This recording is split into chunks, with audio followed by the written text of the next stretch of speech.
presidente Luiz Inácio Lula da Silva, do PT, disse na última quinta-feira que o ex-presidente Jair Bolsonaro, do PL, o seu adversário político, é um psicopata e que vive de mentiras, da maldade e de ofender os outros.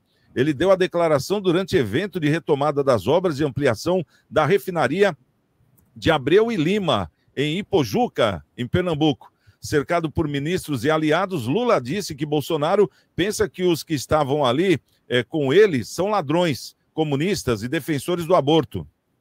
Como se ele e seus filhos fossem um exemplo de família nesse país, foi o que disse o presidente.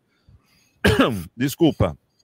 O presidente também afirmou que seu primeiro ano de governo e terceiro mandato foi para limpar o terreno e plantar coisa nova, e que o segundo será para a colheita. Paulo Eduardo Costa, como é que você analisa isso? Ofensas, ofensas e mais ofensas? Voltamos à fase das campanhas políticas. Eu acho uma tolice tão gigantesca quando você vê um presidente da República, um chefe de Estado, um chefe de governo, entrando em picuinha de comadre. É o tipo de comentário que ele não precisava ter feito. Guarda para ele essa opinião, guarda para ele esse ponto de vista. Preocupe-se, Luiz Inácio, em administrar bem o Brasil, em criar condições melhores para o seu povo. Ficar preocupando em ofender o ex-presidente não vai mudar absolutamente nada. Se a intenção é gerar um factoide para que a imprensa noticie, a gente vem aqui para discutir, puxa, que bacana, só conseguiu fazer com isso. Mas, na minha opinião pessoal, Luiz Inácio extrapola e ainda está em fase de campanha política, ou talvez esteja pensando na campanha eleitoral que vai ter agora para a eleição de prefeitos, que parece dividir o Brasil entre direita e esquerda. Eu sou um cara de centro, por exemplo. Eu estou me sentindo uma agulha fora do aparelho nessa história, porque eu não sou de esquerda e tampouco sou de direita. Eu estou aqui no meio do caminho. E aí me dizem assim, você está em cima do muro. Estou nada. O cara de centro sabe o que é melhor de um lado e do outro e tenta estabelecer um parâmetro racional, apenas e tão somente. Mas quando o presidente faz isso, de uma forma ou de outra, ele gera polêmica, ele gera antagonismo, ele gera conflito, ele gera briga, ele gera distonia, que não é legal. A gente só vai chegar a ter um país maravilhoso, uma cidade grande, um estado pujante, quando a gente passar a falar a mesma língua, conversar da mesma forma, estabelecer com as pessoas o diálogo. Aliás, o exercício da política não é o exercício da ofensa. O exercício da política é o exercício do diálogo. É de sentar com as pessoas e conversar com elas e ver quais são as demandas, a maneira mais prática de atender as demandas e tentar criar uma sociedade melhor, uma sociedade mais justa, uma sociedade mais perfeita, o que a gente não está conseguindo, infelizmente. Continuamos nessas querelas pessoais, Luiz Inácio continua falando tudo que pensa, aliás, eu acho que ele seria melhor como se fosse o rei da Inglaterra, boca fechada, só assinando com as pessoas, porque toda vez que ele abre a boca sempre sai uma idiotice qualquer. Essa, por exemplo, foi absolutamente inútil. Chamar o ex-presidente de psicopata e mentiroso não há necessidade. Fale das suas realizações, presidente. Fale dos seus projetos, das suas metas, dos seus objetivos, do que você pretende para o Brasil. Não se preocupe com o que aconteceu no passado. Cada ser humano sabe decidir, cada ser humano tem senso de consciência. Não precisa alguém ficar lembrando essas idiotices. É lamentável, né? Isso é lamentável, Santiago. Ô, Paulinho Schneider, o que você acha desses comentários? Você acha que tem algum fundamento? Porque depois de um ano, a gente vê que, quer dizer, estava num evento importante, né? Que é a reativação de uma refinaria que tinha até caído lá na Lava Jato, aquela história toda. E agora ele aproveitou o discurso para ofender o seu oponente, quer dizer, depois de um ano empossado, depois de já estar no governo, vale isso agora? Você acha que isso era necessário? Não, Santiago, isso aí, os acionistas da Petrobras, o pessoal que é mais especializado nesse ramo, já havia previsto que eles iam voltar com essa retomada aí das obras da Abreu e Lima. Eu só para elucidar um pouquinho aí os seus telespectadores que gostam de me criticar, que gostam de meter pau em mim, Abreu e Lima foi orçado em 2 bilhões de dólares quando eles fizeram o projeto de Abreu e Lima. Abreu e Lima hoje, até 2023, já gastou 18 bilhões de dólares. Então, nós estamos falando aí em 8 vezes o valor inicial. O investimento que o senhor Luiz Inácio Lula da Silva, esse senhor que está aparecendo aí na imagem, infelizmente ao meu lado, ele fala em colocar mais 8 bilhões de dólares nessa refinaria. Então, quer dizer, é um investimento idiota, ridículo, que qualquer empresário do ramo sem ser estatal já estaria preso, exonerado e nunca mais acharia emprego na vida se um senhor de uma refinaria dessa fizesse um investimento desse. Abreu e Lima, só para dar números, hoje representa 6% do refino do diesel nacional.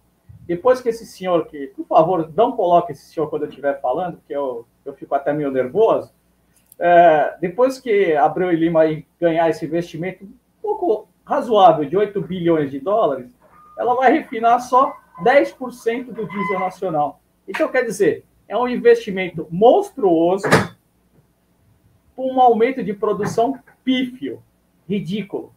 Então, quer dizer, qualquer CEO do mundo que fizesse um investimento desse para ter um retorno de produção dessa, seria execrado no mundo empresarial, não arrumaria emprego nem, desculpa falar, mas nem de chapeiro do McDonald's ele arruma emprego. Um CEO de uma empresa que faria um investimento desse. Então, quer dizer, mais uma vez, dinheiro do contribuinte jogado pelo ralo, essa que é a realidade. Mais uma vez, dinheiro do contribuinte indo em obras que não vão ajudar a produção nacional, muito pelo contrário. E, mais uma vez, beneficiamento das empreiteiras amigas desse senhor que o Santiago gosta de colocar ao meu lado, entendeu? Mas aí você está querendo interferir aqui no esquema do programa já, né, Paulinho? Desculpa, Santiago, mas eu fico meio nervoso. Entendeu? E é isso aí, cara. É um absurdo acima de absurdo, cara. Não tem o que falar, sabe? As empreiteiras aí, amigo do rei, vão ficar cada vez mais ricas, né? Essa que vai ser a verdade. E nós, cada vez mais, pagando mais imposto para cobrir esse rombo, que em 2023 só foi de 214 bilhões de reais o rombo do governo. Um pequeno rombinho de 214 bilhões. Para que é um investimento de 8 bilhões na Petrobras? Nada. Bom, aí colocaram um pouco aí do Bolsonaro para você ficar um pouco feliz, mas faz parte de outra matéria que nós vamos estar falando mas, aqui. Thiago, aí aqui tá, o pessoal até me critica, não sei o quê. Fala que eu sou bolsonarista. Também, viu, Paulinho? Você pede, fala, esse senhor que está do meu lado, tira ele daí. Não é assim também, né? Você tá igual, cara. Mas o pessoal me critica falando que eu não sou bolsonarista, cara. Eu não sou nada. Eu sou das minhas opiniões, entendeu? É tudo brincadeira, vamos lá. Que bate em Chico, bate em Francisco também. Cada um tem a sua liberdade de expressão, mas a gente tem que saber aceitar também a opinião dos outros. Né? Muita coisa do Bolsonaro eu também critico, não é só... Bom. Tem coisas que a gente tem que saber relevar. E aí, Edivaldo, como é que você vê essa questão, voltando aqui ao debate, deixando um pouco as brincadeiras de lado, só para descontrair um pouco, essa questão do presidente Lula, depois de um ano, ainda continuar soltando a boca em cima do Bolsonaro? Tá parecendo aquela namorada, né? Que se separou e não esquece o cara de jeito nenhum, né? Entendeu? É sinal de que ele ainda acomoda, de alguma forma ele ainda acomoda, né? A verdade é essa. Assim como o Paulinho, né? Os dois Paulos aí presentes, eu tenho certeza que eles desejam que esse senhor que aparece agora ao meu lado, né? Nosso ilustríssimo presidente da República, realmente mudasse o nosso país para melhor, né? Mas, infelizmente, as coisas não são assim.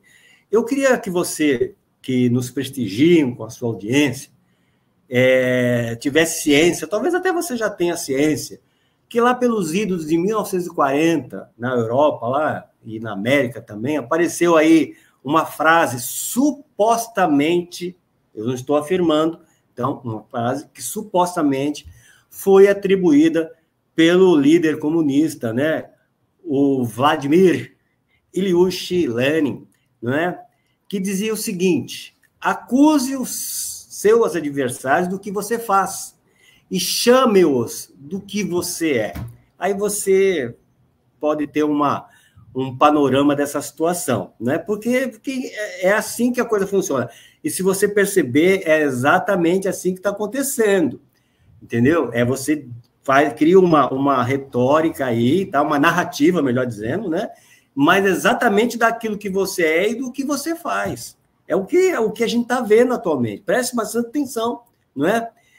por exemplo, não é nesse vídeo que está aparecendo aqui, num vídeo anterior, onde ele está falando, porque eu comento aqui porque eu vi a fala, vi e ouvi a fala dele, onde ele falava da desoneração. Em tempos de fake news, é o que ele trouxe. Ele dizia, porque ele vetou, tá, mas aí voltou para o parlamento para poder a questão da desoneração da folha, que é um absurdo. Ou seja, é 20% que o governo morde, né, sobre a folha de pagamento de cada empresa que esteja enquadrada nesse regime tributário, onde tem que ser feito o desconto dos 20%, tá? Mas lembre-se que as empresas, assim como o Paulinho, já pagam os impostos pelas vendas ou pelos serviços que eles pagam. Então, isso chama-se bitributação no meio tributário. Mas, enfim, não vamos falar sobre isso aqui, né? Mas esse senhor lá, naquele vídeo, ele falava sobre exatamente isso, da questão da desoneração, que ao invés dos empresários pedirem para que não houvesse mais a oneração, no caso, a cobrança dos 20%, eles dessem a estabilidade para os trabalhadores. Gente, poxa vida, estabilidade se dá para aquele que merece estar na empresa, aquele que defende os interesses da empresa. Não é? Então, sabe, são narrativas que, para quem quer se agradar disso, evidentemente fica feliz de ouvir o presidente falar isso. Mas, na realidade, é um atraso, a desoneração é um verdadeiro retrocesso para as empresas, impede que as empresas invistam, porque são 20% sobre a folha de pagamento, impede que as empresas façam mais contratações, portanto, gerem mais emprego, não é?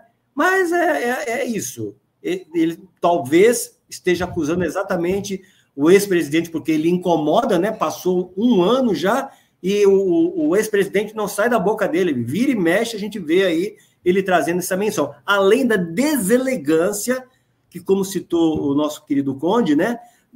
De um presidente da República se referir ao outro da forma como ele tem feito, não é verdade? Mas, infelizmente, eu não sei se eu já ouvi essa frase há algum tempo, né? Ou se eu fui o criador da mesma, né? Filosofando aqui, Paulinho, é que ninguém dá o que não tem, né? A gente só dá o que está dentro da gente, a gente só dá o que tem muito aqui sobrando, e cada um dá o que tem. Se é isso que ele tem para dar, é isso que a gente vai receber, como povo durante o tempo que ele vai ser presidente da República, né?